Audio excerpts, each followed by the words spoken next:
I am the Tofu Golem. Please enjoy the video. You'll begin by confirming account access and essential details. Sign into the Google account that owns or manages the business profile. This grants the permissions needed to retrieve the ID.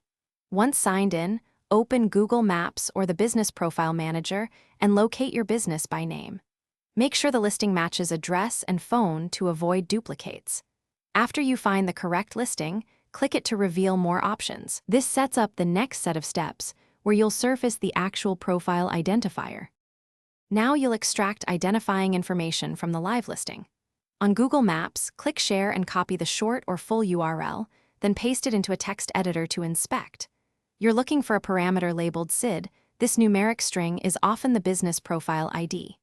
If you're in the Business Profile dashboard, open the Info or Business Details panel and check any link or embed code provided. Those often reveal the same SID value.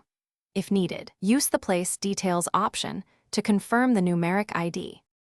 Finish by validating the ID you found so it's the correct profile reference.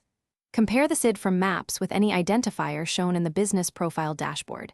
They should match. If you don't see a SID, use Google's Place ID tool or the Maps Platform Place Details API to retrieve the place identifier instead. If results conflict or the listing is absent, clear your browser cache, try an alternate account with known access, and confirm listing ownership. These steps resolve most access-related issues quickly. Thanks for watching. Consider subscribing if we helped you today.